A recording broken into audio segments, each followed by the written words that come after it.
ദിമാപൂറിലെ ഏറ്റവും കൂടുതൽ വെജിറ്റബിൾസ് അതും ഫ്രഷ് ഫോമിൽ കിട്ടുന്ന ഒരു വലിയൊരു മാർക്കറ്റാണ് ഈ പറയുന്ന വെനസ്ഡേ മാർക്കറ്റ്. അപ്പോൾ ഇവിടെ ഞാൻ നേരത്തെ പറഞ്ഞ ഒരു യോങ് ചാക്ക് എന്ന് പറഞ്ഞ ഒരു ലോങ് ബീൻസിനെ കുറിച്ച് പറഞ്ഞായിരുന്നു. ആ ബീൻസ് നമ്മൾ താമസിക്കുന്ന ഹോം സ്റ്റേയിൽ തന്നെ നിൽക്കുന്നുണ്ട്, തൊട്ടടുത്ത് നിൽക്കുന്ന മരത്തിൽ. അപ്പോൾ ഇതെങ്ങനെ ഉപയോഗിക്കണമെന്ന് എനിക്കറിയത്തില്ല, പക്ഷേ അത് ചെയ്യുവാനായിട്ട് ഒരു പ്രത്യേക തരത്തിലുള്ള കത്തിയൊക്കെ ഉണ്ട്. ഇത് നമ്മളവിടെ കണ്ട ഒരു ചേമ്പാണ്. ചേമ്പ് നമ്മൾ കപ്പയുടെ വലിപ്പമുള്ള വലിയ വലിയ ചേമ്പ് ആണ് നമുക്കിത് കിട്ടുന്നത്. ഇതിൽ ചെറിയ ഉരുളൻ സൈസ് ചേമ്പും ഉണ്ട്, ഈ ലോങ് സൈസും ഉണ്ട്. ആ ഉരുളൻ സൈസ്, അതായത് ലോങ് സൈസ് മുറിച്ച് വെച്ചേക്കണ ആ പീസുകളാണ് കണ്ടേക്കണേ. നമ്മളുടെ കുഞ്ഞു ചേമ്പ്, നമ്മുടെ നാടൻ ചേമ്പുകളും ഉണ്ട്, പക്ഷേ ഈ ലോങ് സൈസ് ഇതൊക്കെ എനിക്ക് അവിടെ നിന്ന് മേടിച്ച് വീട്ടിൽ കൊണ്ടുവന്ന് നടണം എന്നൊക്കെ ഉണ്ടായിരുന്നു. പിന്നെ ഞാൻ വളരെ വെറൈറ്റി ആയിട്ട് കണ്ടതാണ് ഈ ഒരു കളറിലെ കോളിഫ്ലവർ. യെല്ലോ കളറിൽ, കറക്റ്റ് ഓറഞ്ച് യെല്ലോ കളറിലെ ഒരു കോളിഫ്ലവർ. അത് കാണാൻ നല്ല ഭംഗിയാണ് കാണാൻ. അതും ഞാൻ നമ്മുടെ നാട്ടിൽ കണ്ടിട്ടില്ല. പിന്നെ ഇതൊരു ഫ്രൂട്ടാണ്, ഒരു അവക്കാഡോ ഒക്കെ പോലെ ഇരിക്കുന്ന ഒരു ഫ്രൂട്ടാണ്. അത് നമ്മുടെ നാട്ടിലെ മുട്ടപ്പഴത്തിൻ്റെ ഒരു ടേസ്റ്റാണ്. കൊട്ടിച്ചിട്ട് അതിൻ്റെ ഉള്ളിൽ ഇത്തിരി മുളക് പൊടി ഉപ്പൊക്കെ ഇട്ടിട്ട് തിന്നുന്ന സംഭവം. പല വെറൈറ്റീസ് ഓഫ് ചേമ്പുകളുണ്ട്. ഇതാണ് ഈ സ്നെയിൽ, ഒച്ചിനെ തിന്നുന്നൊക്കെ പറയുന്നത്. നമ്മൾ ശരിക്കും പറഞ്ഞു കഴിഞ്ഞാൽ ഇത് പാടത്തൊക്കെ കിട്ടുന്ന ഞവണിക്ക എന്ന് പറയുന്നതിൻ്റെ ചെറിയ ഫോമാണത്. ഇത് നമ്മുടെ നാട്ടിലെ പാടത്ത് ഒക്കെ പലരും കഴിച്ചിട്ടുണ്ടാവും. കേരളത്തിൽ ഞാനും കഴിച്ചിട്ടുണ്ട് കുട്ടിക്കാലത്ത്. ഞങ്ങളുടെ വലിയച്ഛൻ്റെ മുമ്പിലൊക്കെ ഉള്ള പാടത്തു നിന്നൊക്കെ ഈ ഞവണിക്ക പറക്കിയെടുത്തിട്ട് ഞവണിക്ക കഴിച്ചിട്ടുണ്ട് ഞങ്ങൾ. അപ്പോൾ അത് വലിയ സംഭവമല്ല. ഇവർ ഒരു ചാക്കിന് ഇങ്ങനെ ഒരു 10-20 ചാക്കായിട്ട് അവിടെ കൊണ്ടുവരണേ. ഇതിപ്പോൾ ഒരു പാക്കറ്റിൽ ഒരു കപ്പിന് 50 രൂപയാണ്. നമ്മുടെ നാട്ടിൽ കൊച്ചിയിലും കുട്ടനാടൊക്കെ ഉള്ള ആൾക്കാർ ചെമ്പിനിട്ടെല്ലാം വെക്കുന്ന പോലെ ഈ പറയുന്ന സാധനം കഴുകി വൃത്തിയാക്കി അവർ പലതരത്തിലുള്ള സൂപ്പിലും കറികളിലൊക്കെ ഇടും. ഞാൻ ഇത് ഒത്തിരി പണ്ട് കഴിച്ചുള്ളതുകൊണ്ടും പിന്നെ ചൈനയിൽ ഇത് കണ്ടിട്ടും കഴിക്കാൻ പറ്റിയില്ല. അപ്പം ഞാനത് കുറച്ച് മേടിച്ചു. എന്താണെന്ന് വെച്ചാൽ പിന്നെ തവളേൻ്റെ കുറേ കുഞ്ഞു തവളകൾ, അതെനിക്ക് കഴിക്കാനൊന്നും തോന്നിയില്ല. ഒരു പാക്കറ്റിലാക്കി കുറേ വെച്ചിട്ടുണ്ട്, അതിങ്ങനെ ചാടിക്കൊണ്ടിരിക്കും. എനിക്ക് ഒരു വലിയൊരു തവളേനെ കിട്ടണമെന്നൊക്കെ ഉണ്ടായിരുന്നു. അപ്പോൾ ചെറിയ തവളേനെ എനിക്ക് വലിയ താല്പര്യമൊന്നും ഉണ്ടായിരുന്നില്ല. അതുകൊണ്ട് വലിയ തവളേനെ ഒരെണ്ണം ഞാനിങ്ങനെ സെർച്ച് ചെയ്ത് നടക്കുമായിരുന്നു. കുറേ സ്ഥലത്ത് ഇവർ ഇതിങ്ങനെ വെച്ചിട്ടുണ്ട്, പുറത്തും അകത്തും. ഇത് ദിമാപൂരിൻ്റെ ഉള്ളിലുള്ള ഒരു മാർക്കറ്റാണ്. ശരിക്കും ഈ ഒരു കുഞ്ഞു മീനൊക്കെ എനിക്ക് ഭയങ്കര ഇഷ്ടമുള്ള മീനായിരുന്നു. നമ്മളെ നാട്ടിൽ അതൊന്നും കിട്ടുന്നില്ല, വംശനാശം വന്നു പോയി എന്നൊക്കെ പറയുന്ന ഒരു മീനാണ് ഇത്. എന്താ പറയുക, നാട്ടിലെ ചെറിയൊരു പൂളാൻ, വളരെ കുഞ്ഞു മീനത്. അത് പിന്നെ ഇതുപോലത്തെ കുറേ പൊടി മീനുകൾ, പുഴ മീനുകൾ അതൊക്കെ. അപ്പോൾ അതിൽ കുറച്ച് മീനുകളൊക്കെ ഞാൻ നോട്ടിട്ട് വെച്ചു. അതൊക്കെ ഇന്ന് മേടിക്കും ഞാൻ. ബിക്കോസ് ഞാൻ ഹോം സ്റ്റേയിലല്ല താമസിക്കുന്നത്. അതുകൊണ്ട് എനിക്കിഷ്ടമുള്ള കുറച്ച് സാധനങ്ങൾ ഞാൻ അവിടെ നിന്ന് സെലക്ട് ചെയ്ത് വാങ്ങി അവിടെ കൊണ്ടുപോയി കുക്ക് ചെയ്യാം. കാരണം വെച്ചാൽ ഇത് നാട്ടിൽ കൊണ്ടുപോകാൻ പറ്റത്തില്ല. പിന്നെ ആകെ ചെയ്യാൻ പറ്റാവുന്ന അത് കുക്ക് ചെയ്ത് ടേസ്റ്റ് ചെയ്ത് നോക്കാം. പിന്നെ അവിടുത്തെ ഭക്ഷണം നമുക്ക് കഴിക്കാനായിട്ട് തോന്നിയില്ല. ഇത് തേനീച്ച കൂടുകളാണ്. ശരിക്കും പറഞ്ഞാൽ ഇതിൻ്റെ ഉള്ളിൽ തേനില്ല, തേൻ എക്സ്ട്രാക്ട് ചെയ്ത് അവരുടെ കയ്യിലിരിപ്പുണ്ട്. ഇത് വളർത്താൻ വേണ്ടി കർഷകർ കൊണ്ടുപോകുന്നതാണ്. അപ്പോൾ ഇതിൻ്റെ റാണീച്ചയൊക്കെ അതിൻ്റെ ഉള്ളിൽ തന്നെ ഉണ്ട്. പിന്നെ നേരത്തെ കണ്ട പുഴുക്കൾ പലതരത്തിൽ പല കവറുകളിൽ പല വിലയിൽ ഒക്കെ അവർ വെച്ചിട്ടുണ്ട്. ഇത് കൊക്കൂണാണ്. ശരിക്കും പറഞ്ഞാൽ ആ പുഴുവിനെ റോസ്റ്റ് ചെയ്ത് വെച്ചു എന്നായിരിക്കും പലരും പറയാറുള്ളത്. അത് കൊക്കൂൺ സ്റ്റേജിലിരിക്കുകയാണ്.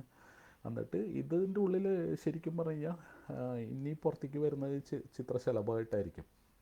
അപ്പോൾ നമ്മൾ ഈ പട്ടുനൂൽപ്പുഴുവിൻ്റെ കുറേ ഫ്രഷ് ഫോം ഉണ്ട്, കൊക്കൂൺ സ്റ്റേജ് ഉണ്ട്, ദെൻ ഫെർമെൻറ്റഡ് ആയിട്ടുള്ള മറ്റേ ഇതുണ്ട്, ദെൻ ഈ സ്മോക്ഡ് ആയിട്ടുള്ള ഫിഷ്. ഇത് ഉണക്ക മത്സ്യമല്ല, ശരിക്കും പറഞ്ഞാൽ സ്മോക്ക് ചെയ്തിട്ട് ഉണക്കി വെച്ചേക്കണം. ഇതൊക്കെ 1400-3000 രൂപയൊക്കെ ആ ചെറിയ മീനിനൊക്കെ. കാരണം വെച്ചാൽ ഭയങ്കര വിലയാണ് ഇതിന്. പോംഫ്രെറ്റ് അതുപോലത്തെ നമ്മൾ ഉണക്ക ചെമ്മീനൊക്കെ ഉണ്ട് അവിടെ. പക്ഷേ ബാക്കി കുറേ ഫിഷുകളൊക്കെ 1400-1500 ആവോലി എന്നൊക്കെ പറയുന്നതിൻ്റെയൊക്കെ മീനുകളൊക്കെ അവിടെ ഉണക്കി വെച്ചിട്ടുണ്ട്. ഞാൻ കുറച്ച് മേടിച്ചായിരുന്നു. പിന്നെ ഇത് മഷ്റൂമാണ്.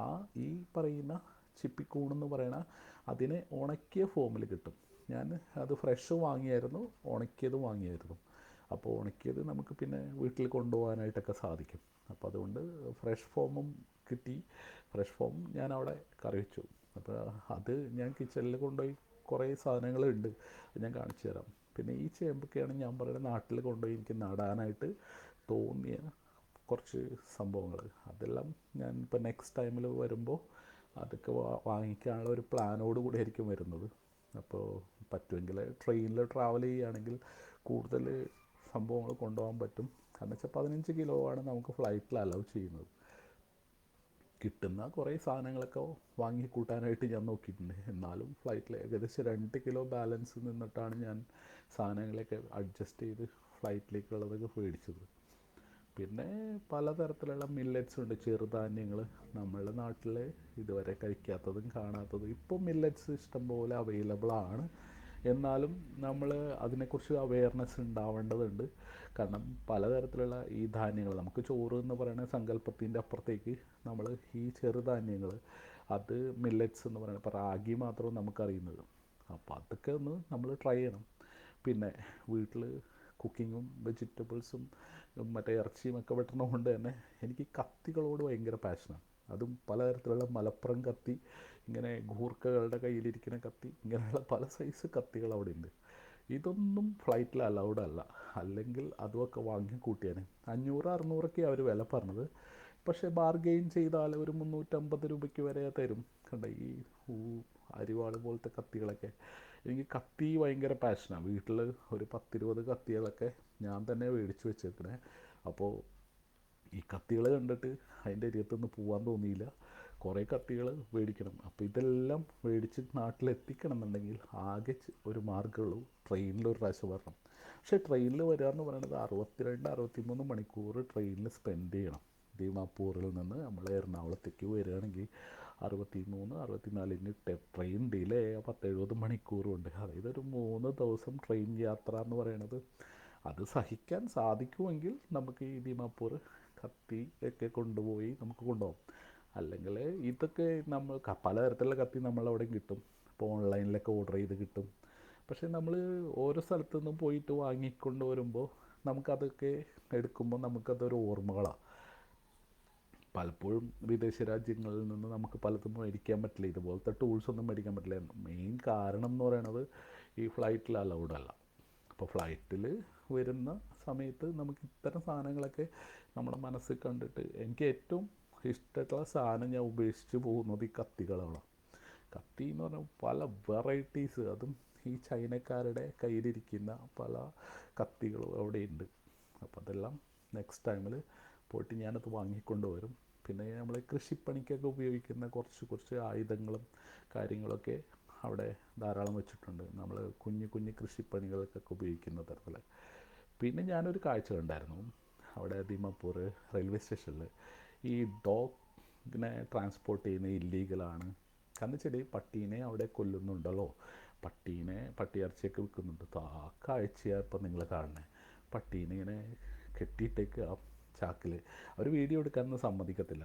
എന്നാലും ഞാൻ പല സൈസിൽ നിന്നും ഞാൻ ആ വീഡിയോസൊക്കെ ഒന്ന് പകർത്തി. ഈ പട്ടീനെയൊക്കെ അവിടെ അറുത്തവിടെ വെച്ചിട്ടുണ്ട് കേട്ടോ. അതൊക്കെ ഞാൻ പിടിച്ചായിരുന്നു. അപ്പോൾ ചെറിയ പീസ് കണ്ടോ, ഇത് പട്ടിയിറച്ചിയാണ് ഈ അറുത്ത് ഇങ്ങനെ ഒരു വളയത്തിൽ അവർ വെച്ചിരിക്കുന്നത്.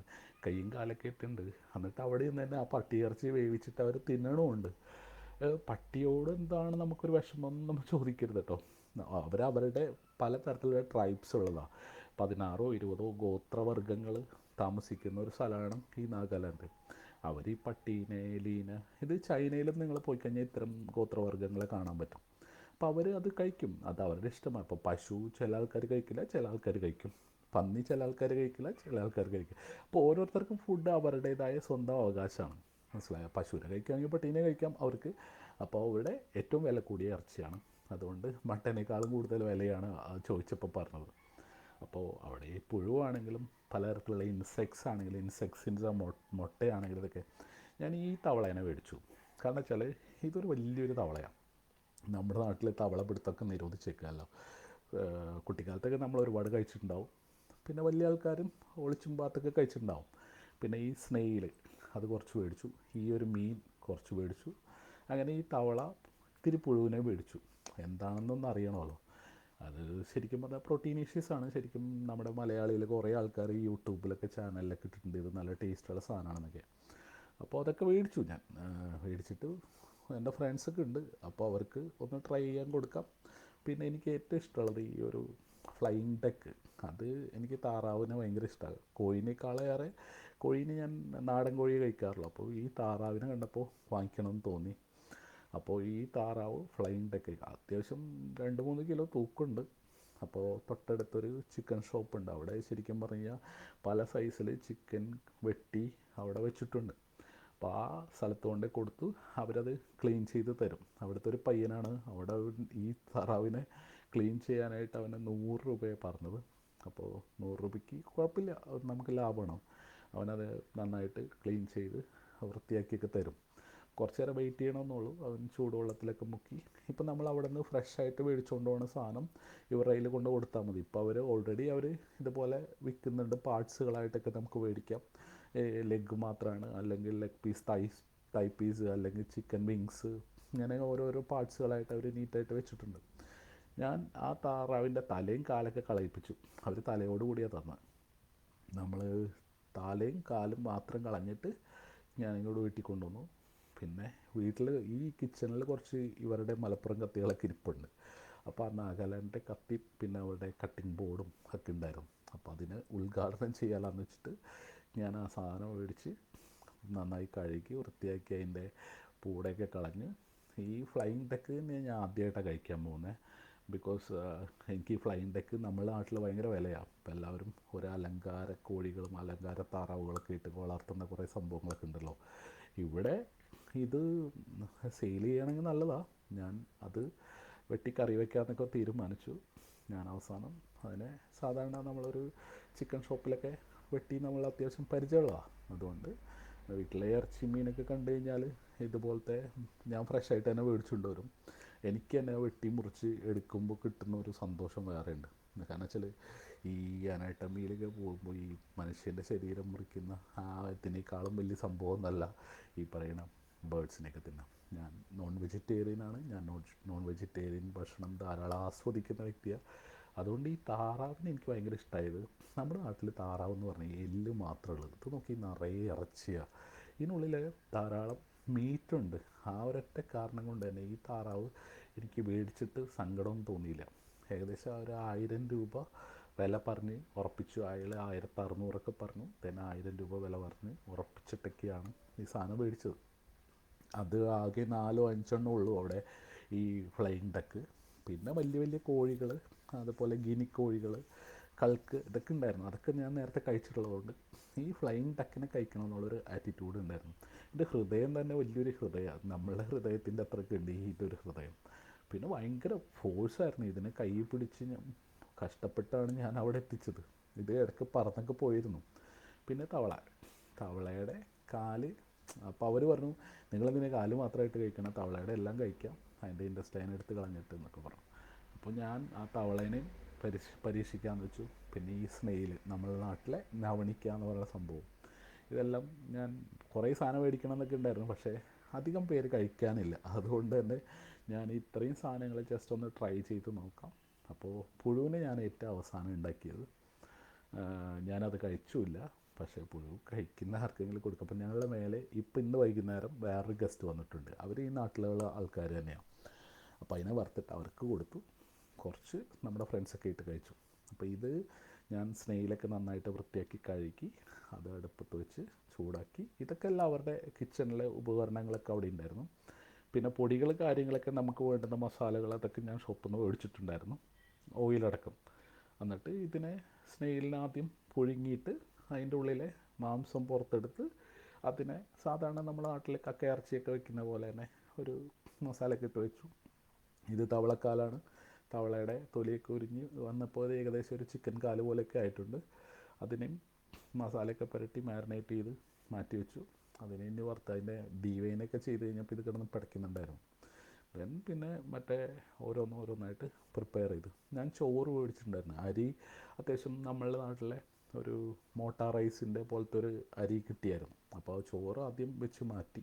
അത് കഴിഞ്ഞ് ഈ പറയുന്ന മസാലപ്പൊടി, ഗരം മസാല, മുളക് പൊടി, മറ്റേ ഇവരുടെ കിങ് ചില്ലി ഇത്തിരി ഇട്ട് കൊടുത്തിട്ടുണ്ടായിരുന്നു. നല്ല എരിവ് കേട്ടോ അത്. അതുകൊണ്ട് അതെല്ലാം കൂടെ ഇട്ട് ഒന്ന് അത്യാവശ്യം നമുക്കറിയാവുന്ന ചെറിയ ചെറിയ കുക്കിംഗ്. കാരണം വെച്ചാൽ നമ്മുടെ ഈ ആമ്പിള്ളേർ കുക്ക് ചെയ്ത് പഠിച്ച് കഴിയുമ്പോൾ നമുക്ക് എന്തും പെട്ടെന്ന് ഉണ്ടാക്കാം. പക്ഷേ വീട്ടിൽ പെണ്ണുങ്ങൾ കുക്ക് ചെയ്യാൻ ചെല്ലുമ്പോൾ അവർക്ക് എല്ലാ സാധനം വേണം. അപ്പോൾ ഞാൻ ഈ പറയുന്ന ഞവണിക്ക എന്ന് പറയുന്ന ആ സ്നെയിലിനെയാണ് ആദ്യം കറി വെച്ചത്. അത് എനിക്കറിയത്തില്ല, പല ആൾക്കാരും അറക്കുകയൊക്കെ ചെയ്യും. നമ്മൾ ഈ ആഫ്രിക്കൻ ഒച്ചുകളെയൊക്കെ കണ്ടിട്ട് അറച്ച് പറയുന്ന ചില സ്ഥലത്ത് അത് കഴിക്കുന്നത് ഞാൻ കണ്ടിട്ടുണ്ട്.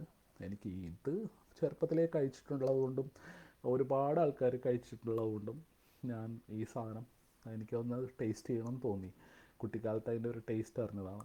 പിന്നെ രണ്ട് മൂന്ന് പ്രാവശ്യം, ഒരു പ്രാവശ്യം പോയപ്പോൾ ചൈനയിൽ പോയപ്പോൾ അതെനിക്ക് കഴിക്കാൻ തോന്നായിരുന്നത്, ഇവർ സ്നെയിലിനെ പുഴുങ്ങിയിട്ട് അതേപടി തന്നെ തന്നു. അപ്പം നമ്മൾ അതിൻ്റെ ഉള്ളിലൊരു സ്പൈസും മസാലയൊന്നും പിടിച്ചിട്ടില്ല എന്നുള്ളൊരു സങ്കടത്തിൽ ഞാനത് കഴിച്ചില്ല. പക്ഷേ ഇവിടെ ഇപ്പോൾ ചൈനയിൽ ചെല്ലുമ്പോൾ എനിക്ക് എൻ്റെ വിഷമം എന്ന് വെച്ചാൽ എനിക്ക് എരിവ് നന്നായിട്ട് വേണം. അപ്പോൾ സ്പൈസൊക്കെ നന്നായി പിടിച്ച് കഴിഞ്ഞാൽ എനിക്കൊരു ടേസ്റ്റ് ഉണ്ടാവും. അതെല്ലാം ചെയ്ത് കഴിഞ്ഞ ശേഷം ലാസ്റ്റ് ഓയിലിൽ ആ പുഴുവിനെ എടുത്തങ്ങ് വറുത്തു. പുഴുവിനെ വറുത്തപ്പോൾ ഇത് നന്നായിട്ട് നീളം കൂടി വന്ന് വളരെ സ്റ്റിഫായിട്ട് നമ്മുടെ ക്രിസ്പി ആയിട്ടുള്ളൊരു മിക്സ്ചറൊക്കെ കഴിക്കുന്ന ഒരു ഫീലായി സാധനം വരണേ. അപ്പം മറ്റേ കൊക്കൂൺ സ്റ്റേജിലുള്ളതൊക്കെ പൊട്ടിയിട്ട് നേരെ നീളം വെച്ച് അതങ്ങ് വന്നു. അത് പിന്നെ ഈ പറയണ ഇതൊരു മീനാണ് കേട്ടോ, നമ്മൾ കണ്ട മീൻ. കഴുകി ഉപ്പൊക്കെ ഇട്ട് കഴുകി അതിനെ വെളുപ്പിച്ചു ഞാൻ. എന്നിട്ട് അതിനെ ഞാൻ ജസ്റ്റ് ഇത്തിരി പുളിവെള്ളവും തക്കാളിയൊക്കെ ഇട്ട് വേവിച്ചു. എന്താ ഒരു മീൻ കറി കഴിക്കണമെന്നൊരു തോന്നൽ വന്നു. പിന്നെ ഇത് പണ്ടെങ്ങോ കണ്ടിട്ടുള്ള ഒരു മീനാണ്. അത് ഇപ്പോൾ റയറായിട്ട് നാട്ടിൽ കിട്ടാറില്ല, മാർക്കറ്റിൽ എവിടെയും കിട്ടത്തില്ല ഇവിടെ. അപ്പോൾ ഈ ഒരു സംഭവം ആസാമിൽ ഞാൻ കണ്ടിട്ടുണ്ട്. ഇത് ആസാമിൽ നമ്മുടെ ഈ മുഷി എന്നൊക്കെ പറയുന്ന വകുപ്പിലുള്ള ഫിഷല്ലേ, നമ്മൾ അധികം കഴിക്കാറില്ല. പക്ഷേ ഭയങ്കര ബുദ്ധിമുട്ടാണ്. കോട്ടയം സൈഡിലൊക്കെ ഞാൻ വരുമ്പോഴേക്കും ഇടയ്ക്ക് മേടിക്കാറുണ്ട്. പിന്നെ പലതരത്തിലുള്ള വാള മീനൊക്കെ. ഇപ്പോൾ ഈ മീനൊക്കെ ഉണക്കി വെച്ചേക്കണ മീനൊക്കെ ഞാൻ അവിടെ കണ്ടായിരുന്നു. അതിന് 2000 രൂപ അവർ വില പറഞ്ഞു. വരാല നമ്മളിവിടെ ഏറ്റവും വില കൂടുതലാണ്. ഇത് 1 കിലോയ്ക്ക് അവിടെ 500 രൂപയെ പറയുന്നുള്ളൂ. അങ്ങനെ ഫ്രഷ് ആയിട്ടുള്ള മഷ്റൂമും പിന്നെ തവളയുടെ കാല്, ഞവണിക്ക, ആ മീൻ ഇതൊക്കെ ഇട്ട് എൻ്റെ ചോറ് പാത്രം ഞാൻ സെറ്റാക്കി. പിന്നെ മറ്റേ ഡക്ക് ഉണ്ടായിരുന്നു, ഡക്ക് റോസ്റ്റ്. അത് കുറേ ടൈം എടുത്തു കുക്ക് ചെയ്യാൻ. കാരണം വെച്ചാൽ സാധാരണ കുക്കർ ഉണ്ടായിരുന്നില്ല അവിടെ. അപ്പോൾ കുക്കറില്ലാത്തതുകൊണ്ട് ഞാൻ കുറച്ച് കഷ്ടപ്പെട്ടിട്ട് തന്നെയാണത് കുക്ക് ചെയ്തൊക്കെ എടുത്തത്. പക്ഷെ നല്ല ടേസ്റ്റി ആയിരുന്നു. 2-3 ദിവസം ഏകദേശം ഞാൻ നിന്ന ദിവസങ്ങളിൽ പുറത്തുനിന്ന് ഞാൻ ആകെ ഒരു നേരം ഭക്ഷണം കഴിച്ചിട്ടുള്ളൂ. ബാക്കി ഇതുപോലെ കുറേ സാധനങ്ങൾ, വെജിറ്റബിൾസ് ഇതൊക്കെ വീട്ടിൽ തന്നെ കുക്ക് ചെയ്ത് ഞാൻ എൻ്റെ ഈ നാഗാലാൻഡ് യാത്ര അത്യാവശ്യം എനിക്കൊരു ബോറടിക്കാത്ത യാത്രയായിട്ട് മാറ്റി. എനിക്ക് യാതൊരുവിധ ഫുഡ് ഇൻഫെക്ഷൻസോ ഒന്നും വരാതെ ഞാനത് മാനേജ് ചെയ്തു. ബിക്കോസ് എനിക്ക് ഇഷ്ടപ്പെടുന്ന സാധനങ്ങൾ എൻ്റെ ഇഷ്ടത്തിന് കുക്ക് ചെയ്യാനും സാധിച്ചു.